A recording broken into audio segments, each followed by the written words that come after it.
seconds.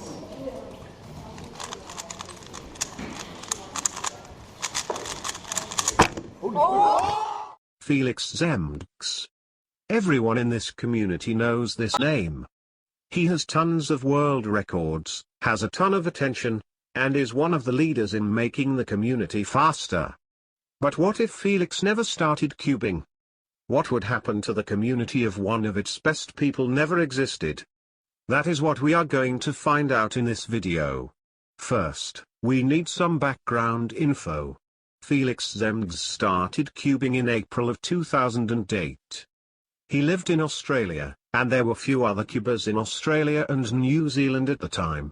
As a result, Feliks started cubing before there were any competitions in his area. In July 2009, the first competition opened in his area. He participated in it, and he averaged 12.55 seconds, insane for a cuber at the time. Compared to other competitors, he already appeared like a god.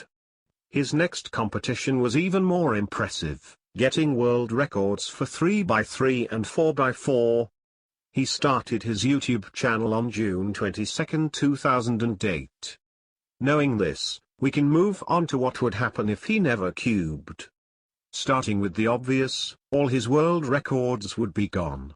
Since he owns like half of the records, the new fastest people in different events would be much more widespread amongst people. This would include people like Kevin Hayes, as there would be less competition for him.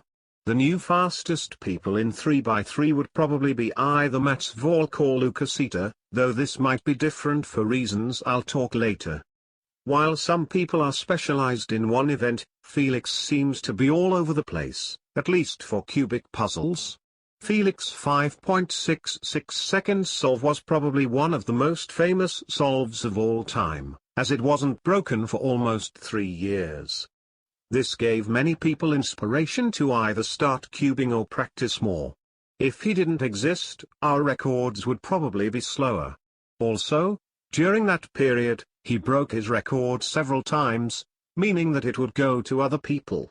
Feliks was also known for his preference of Gans over the mainstream company, which was Moyu. This gave much attention to Gans, and people started using their puzzles. If Feliks didn't cube, Gans would be much less known.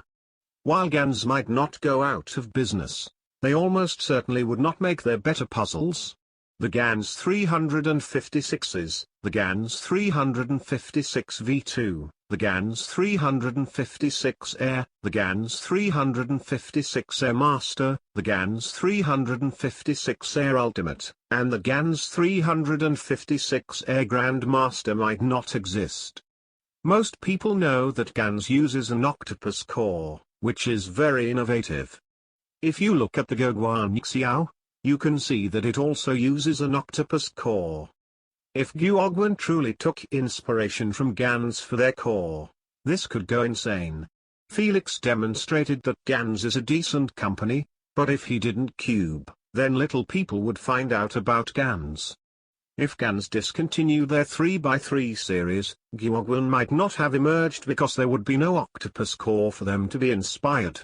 After that, Moyu would probably not have released their Weilong GTS since that also has the Guoguan Xiao's core as well.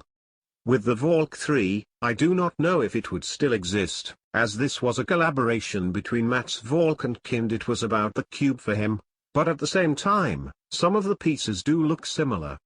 That said, we can still say that if Feliks did not exist, then many good cubes today would likely not exist either. This would also mean most world records, at least for 3x3, would be slower, which brings me back to the point about Mats Volk and Lukasita. On to the next point. Feliks, being very early into cubing in Australia, practically brought cubing into it. In his first competition, almost nobody was sub-20, but Feliks stood out a lot. I believe that if Feliks didn't cube, then competitions would be much less frequent in those years, but they still would have happened. The two long-term effects I could think of is speeding cubing being slower, what I said before, and the cubing community size. Back in the years of 2011, Feliks was practically unrivaled, averaging 8 seconds at the time.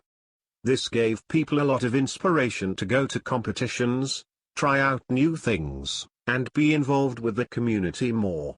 Feliks not cubing would mean that the cubing community would definitely be smaller, with less of a beacon to look towards. In conclusion, if Feliks Zemdegs did not cube, he certainly would have affected the community drastically. We can say that all of the records he owns would be gone, and that these records would go to other people. Most likely, one person wouldn't own most of the records. We can also say that Gans would not be as popular, and that the Gyogwanixia might not exist. If it didn't exist, then the Weelong GTS would also not exist, and I would say that there would be a 50% chance that the Volk would not exist as well. Cubing would not be known in Australia for a much longer time, but I think that it would eventually happen. The community would definitely be much smaller, as there wouldn't be much of a person to look up to. That's all I have to say. If you think anything else would have happened, leave a comment. Thanks for watching. During Feliks